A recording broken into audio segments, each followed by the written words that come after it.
희련님이 이제 PD 하시다 보면 네네. 되게 많은 분들을 만나셨다고 들었어요. 맞습니다. 그래서 그 중에서 첫인상도 특별하면서 모든 게 다 특별한 사람도 있겠지만 네네. 의외로 이제 평범한데 특별한 사람이 많다고 저번에 말씀하셨던 게 기억이 나가지고 네네네. 그런 사람들 혹시 뭐 어떤 공통점이 있나요? 공통점이라고 하면요. 제일 큰 공통점은 전 이거예요. 반전 매력. 반전 매력. 네. 그러니까 처음에 봤을 때 되게 모범생 이미지예요. 예를 들어. 네. 근데 이분이 즐겨 듣는 음악이 되게 막 락, 메탈, 막 되게 센 음악입니다. 그러면 데스메탈. 네. 그러면 되게 궁금증이 생겨요. 도대체 이분의 내면에는 어떤 뭐가 숨어 있을까? 호기심이 생기는 매력이 있습니다. 무섭지도. 네, 약간 그 장르가 데스메탈이면 좀 그럴 수가 있는데요. 예를 들어 되게 클래식만 듣게 생긴 사람이 뭐 네. 힙합을 듣거나 네네. 되게 좀 철학적인 막 그런 가사를 좋아해요. 그러면 이 사람 되게 궁금해진다 하는 매력이 있었고요. 그러니까 반대로도 예시를 들어볼게요. 제가 라디오를 하면서 만났던 어떤 뮤지션이 있었어요. 근데 그분은 겉모습은 되게 세게 생기셨어요. 음악도 좀 센 거를 막 하시고. 근데 이제 그분께 제가 사전 인터뷰에서 요즘에 어떤 노래 즐겨 들으세요? 여쭤봤어요. 그랬더니 이분이 되게 수줍게 웃으시면서 저요 제이레빗 노래 즐겨 들어요. 그러시는 거예요. 저도 좋아하는데 제일. 네, 그리고 또 다른 노래는 또 유재하의 음악을 되게 좋아한다. 그래서 와 완전 감성적이고 되게 부드럽다. 엄청 소프트한 내면이 있는 분이구나 싶어서 매력적이다. 갑자기 훅 마음이 가더라고요. 마음이. 네, 그러니까 그런 식으로 뭔가 겉보기에 보이는 매력과 다른 반전미를 가지고 있을 경우에는 그 사람의 매력이 곱하기로 이제 2배가 되는 거죠. 네. 이 반전미가 생기려면요 자기 객관화가 돼야 된다고 생각을 해요. 내 매력이 뭔지를 알아야 그 반전미도 알 수 있을 것 같아요. 그쵸. 내 이미지가 어떤데 네. 나한테 어떤 또 강점이 있다는 거예요. 네, 맞습니다. 예를 들어서 저는 제 이미지를 잘 아는 편이라고 생각합니다. 그러니까 어떻습니까? 저는 좀 말씀하신 것처럼 우아한 편이죠. 좀 세련돼 겉보기에는. 자기 객관화. 네, 자기 객관화 제가 그런 이미지가 있죠. 근데 하지만 실제로는 전 되게 좀 속에 아재 성향이 있거든요. 진짜요? 식성이 특히 그런데 내장국밥 좋아하세요? 완전 그런 거 잘 먹고 내장 좋아하고 못 먹는 음식 거의 없거든요. 술도 좋아하고요. 진짜요? 네. 이거 반전이다 진짜. 네, 이런 식으로 뭔가 본인이 객관화를 시킨 다음에 정말 다른 취향이 있다면 그거를 좀 의도적으로 드러내는 것도 때로는 매력을 드러낼 수 있는 전략이라고 생각합니다. 근데 이게 사람들이 반전 매력에 대해서 되게 고민을 많이 하는 게 뭐냐면 네네네. 이 사람이 거기 내 원래의 모습을 보면서 다가온 거잖아요.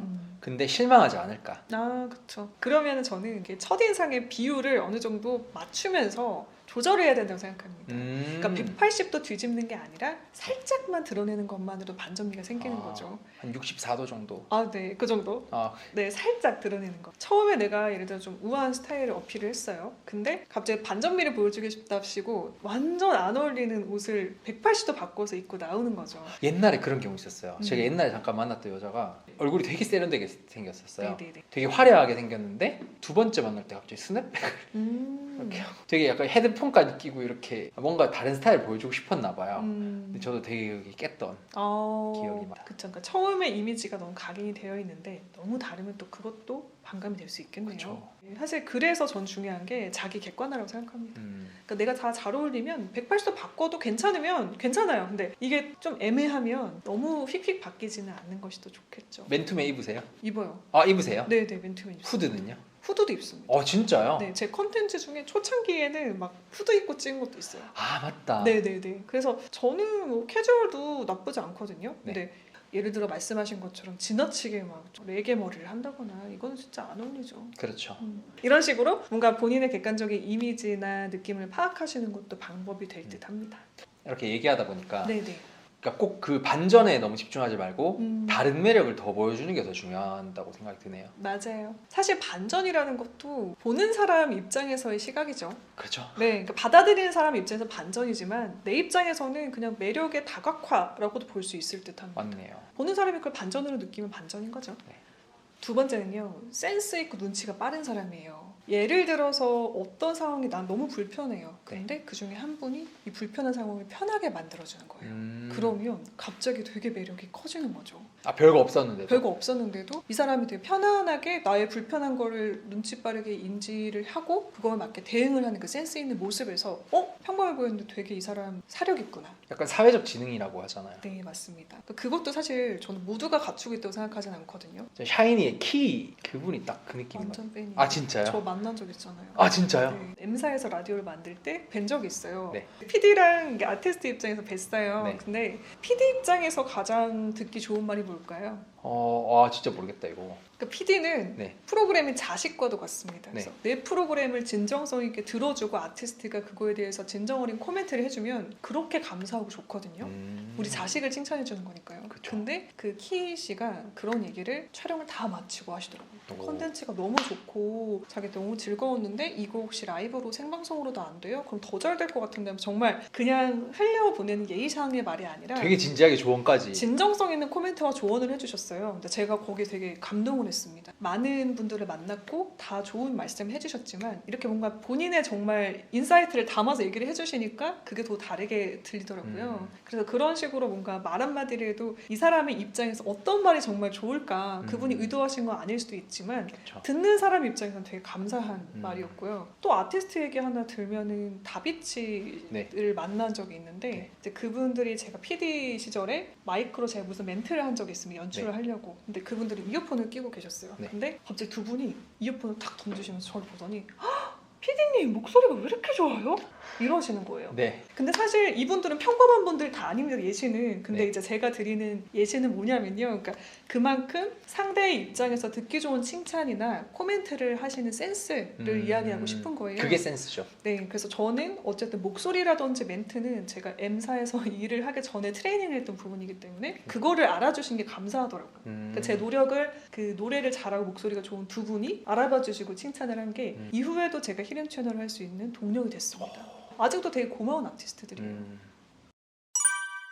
또 이제 그런 게 있더라고요. 오히려 첫인상이 너무 좋으면 이게 사람들도 기대하는 바가 있잖아요. 아, 그렇죠. 그래서 또 그만한 또 기대치를 못 미쳐주면 좀 뭐랄까 실망까지는 않지만 좀 뭐랄까 딱 거기까지구나라고 생각이 들어서 좀 그쵸. 불리해지는 느낌이랄까. 맞아요. 네, 옛날에 제가 이제 살 쫙 빠졌을 때 정말 23살 때 이제 얼굴로 먹고 사는 건 아니지만 어쨌든 이 반응이 좋을 때 그때 제가 이게 말을 잘 못했어요. 그러다 보니까 여자들이 만나면 되게 그럴 줄 알고 만났는데 좀 버벅거리고 그래서 되게 좀 그랬다.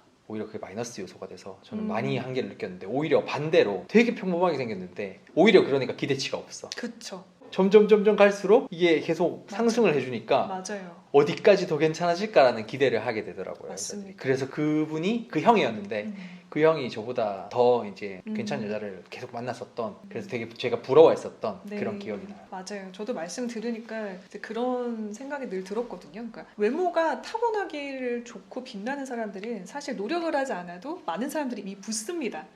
이미 그쵸. 사람들이 많이 그쵸, 몰리는 성향이에요. 네. 다들 좋아하고 친해지고 싶고 그래서 그런지 이제 이분들은 노력을 크게 하지 않아도 되니까 다른 매력을 별로 개발 안 해도 편하게 살아갈 수 있는 거죠. 맞아요. 근데 반대로 처음에 봤을 때는 임팩트는 없어요. 근데 그런 분들은 또 오히려 역으로 더 노력을 합니다. 내가 더 어필을 하기 위해서 혹은 사람들을 만나기 위해서 그러다 보니까 이 내면의 매력이 더 많이 빛나더라고요. 그래서 볼수록 매력 있는 사람들은 이렇게 본인의 평범함을 극복하고 어떻게 보면은 맞아요. 네, 그런 디벨롭을 하는 과정 속에서 오히려 더 강력한 매력이 생기기도 한다는 거. 맞아요. 그래서 사실 저는 절대적인 매력은 없다고 생각해요.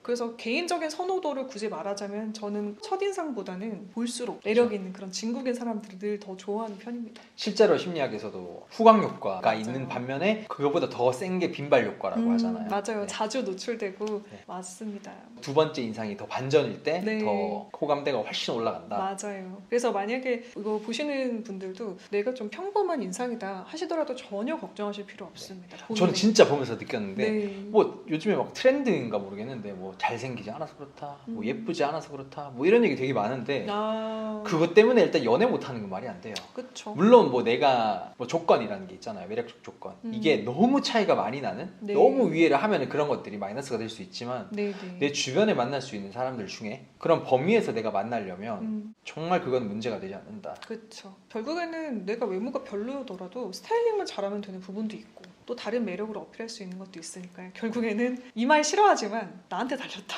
이 얘기 또 하게 되네요. 그리고 늘 말씀을 드려요. 그러니까 내 그런 매력을 알아봐주는 사람을 만나면 돼요. 다 짝이 있다고 생각합니다. 네. 한 명만 있으면 되잖아요. 사실 그렇죠. 짝 한 명만 만나면 되니까요. 그 사람이 있을 거예요. 네. 네. 이상 평범하진 않지만 평범한 사람들의 마음을 누구보다 잘 알고 계신 히렌첸님과 함께했습니다. 여러분 사랑받는 하루 되세요. 감사합니다.